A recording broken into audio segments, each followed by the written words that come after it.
It's the Brad and John Show. Brad and John Show for the last day of September, the last day of third quarter, September 30th. It's the day the government shuts down. Tomorrow, when you drive on the highways, the interstates will be shut down because there's no federal highways.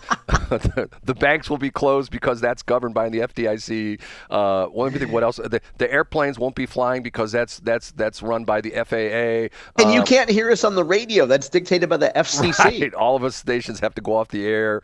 Nobody will be able to. Their Social Security checks will no longer arrive. Kids won't be in school because public schools will be shut down tomorrow. Right. Public schools will be shut down. God, this is such kabuki. Okay, first off, let's carry on where we did the last break. Okay, John, I have to, and I know you and I are going to disagree on this. The article, we were talking about this the last thing, and the topic of the article was, my phone glitched again. You remember the topic of the article? What was the official topic? Topic was a survey of a bunch of chicks, and they were complaining about the state of trying to date men today. Yes. And instead of the women looking in the mirror and saying, hey, I let myself go, hey, I rode the you-know-what carousel in my 20s, and now I expect a man to look past my past. Instead of having moments of self-reflection, they just blame men, right? That's the summary of the story. Well, that's John's interpretation of it, but the title of the article is... And you were making a good point. I think where we left it, Brad, you were making a good point, and one that I agree with. If you are a single woman in 2025, your options probably are not what you would consider ideal. Exactly, because I agree with you, Brad. Because what's happened is the men, and I think to a certain extent, men have been cowed. Would that be probably the wrong? Yeah, that's the right way to say it. Yeah, and that doesn't mean a big fat woman sat on them. Right. That means that they've been cowed, COWED, like they've been forced to cower. Right, and to the point where you hear the for a while it was the big toxic masculinity. Okay.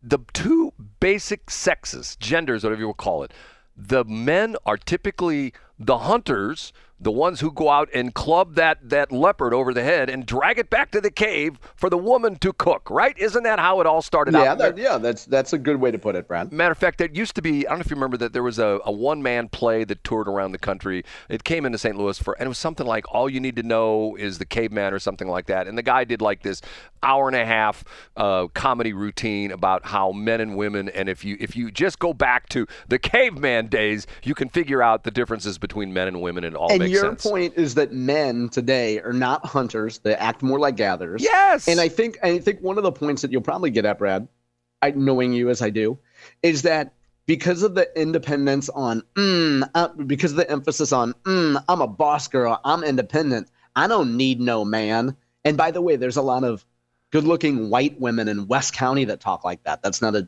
ethnic stereotype.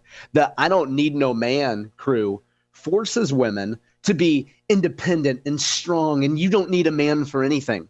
Well, who are you going to cry to when you're in the Petco, cat food lane on Friday night, and then you have to go to Target for boxed wine? Who are you going to cry to tell them about how hard your week was and how the middle manager is so rude to you?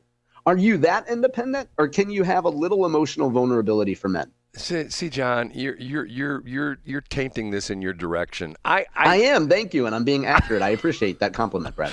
Okay, I say here's the problem. And once again, I go back to my mother. My mother, and I will tell the story. I've told it many times before. I had a bunch of friends. All my friends' moms were June Cleaver. Some of them never graduated from high school. Most of them did, but they were housewives back in the day. They were homemakers. They didn't go to work. The husband went to work every day and they stayed home. And when I went over to their house, they were always very nice to me with my buddies, and they would always ask me, what I wanted out of my hamburger and stuff like that. When the kids came to my house, my mom was grilling them about what they were studying in school and what college they were going to. That was your mom's personality. Okay. Right. She was a very education-oriented person. Domineering, anti-male type of guy. Well, you know what the thing was, and I'll be upfront about this. My dad was a World War II hero, and I don't say that in just how saying. How many Bronze Hearts did he have, Brad? And when did you find out? 3 Bronze Stars. We didn't know about it until after he died. We're working. Okay, on his there you go. Go ahead. Okay. Continue. Thanks for letting me get all the facts in. These are Brad's greatest hits. We got it, Brad. Keep going. My mom wore the pants in our family. I will say that right up front. And Brad, I'm going to interrupt you. What effect has that had in your life? So, for example, when we have Jamie Corley on the show, last year, and we have a great conversation with Jamie, and she talks about being a smart woman, and you say, hey Jamie, I always say, no matter what a man can do, a woman can do it better. What do you think of that, Jamie? Will you pat me on the head and scratch me behind my ears because you represent my mother and I want your approval?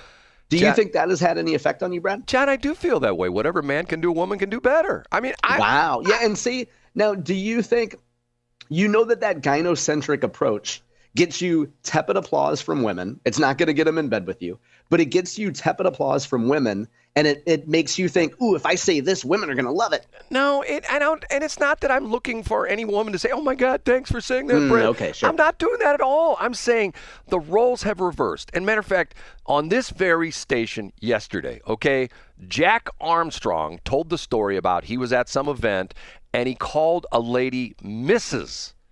So-and-so, and immediately he said he could see some of the younger women bristled at that, and one of them later in the events took him aside and said, hey, Jack, you don't use the word Mrs. anymore. What do you mean? Oh, please, really? Yeah, he told the story.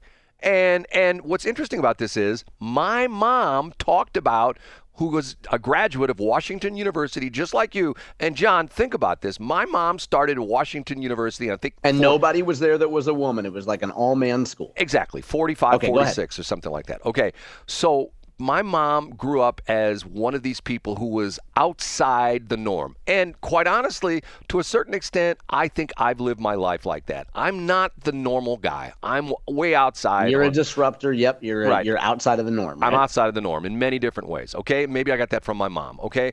But when it came to our household, my dad came home from work, he read the paper, he watched TV, and he went to bed. And he woke up. About this, Brad. He had a lifetime of war. He was a true, legitimate war hero. Do you think at some point in his relationship with your mom, he said, wow, I'm not going to annoy her. I'm not going to start a fight with her. I'm going to let her talk her girl power, early feminist nonsense. I'm going to bury my head in a newspaper. I'm going to emotionally disconnect, and I'm just going to get through my day. I don't have a problem with that. That's the way he wanted to live his life. I don't either, but I mean, we have to acknowledge, as a guy that grew up emotionally avoidant and has been trying to remedy that over the years, burying your head in the newspaper and saying, I'm not going to address the fact that this chick that I live with is a harpy. Like, I have never been cursed with that situation. I can't imagine what it was like for your dad to have to bury his head in the newspaper and have some harpy woman complain about how men are dumb and women can do anything a man can do better. Are you calling my mom a harpy? Yeah. She's probably listening to this station right now up in heaven. We know she doesn't listen to the radio, Brad. She never listened to me on the radio. Okay. What you and I agree with is that if you're a woman today and you're trying to find a man who's actually a man, and here's something I'll talk about on the air. An incredibly desirable woman was talking about the problem with millennial men. And she said that men my age generally are emotionally avoidant and don't pretend to be sensitive and caring. And this incredibly desirable woman told me that a lot of millennial men, so Brad, think of guys in their mid-30s to early 40s, pretend to be empathetic and, ooh, I care what you think, and try to do whatever they have to say to kind of get you in the sheets. But it's just an act. They act like they're emotionally sensitive because that's what women want to hear. And this woman is stuck with saying, okay, do I want a Gen X avoidant guy who's trying to work on himself, or do I want some millennial guy who's pretending to be empathetic? You see what I mean? The whole generation thing, I know you don't like it. It should be named on decades. Go back to your point about The Guardian, Brad.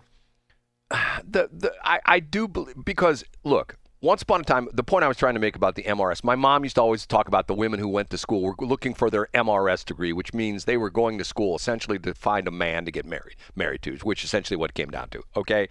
I say, if you look at the statistics, every single year, the statistics become more lopsided with women in college as opposed to men. I think the average now is 60% of all colleges, all college students, undergrad, are women and 40% are men. Okay? Yeah, I think you're right, Brad. And the other problem is right now we have guys like Mike Rowe who are bemoaning the fact that for every 5 construction workers, for every 5 blue-collar construction guys or tradesmen or HVAC techs, whatever, who are retiring this year, there's only one young guy to fill that position. So in other words, the idea being is that the traditional role of going out and driving a bulldozer or fixing an electrical panel or stuff like that was done by men, and the current men, I don't want to do that. I might get a hangnail or something like that. Yeah, I'm going to be dirty. I'm going to smell like dirt. Right. And to the point where quite honestly, after reading this article, and this is the interesting thing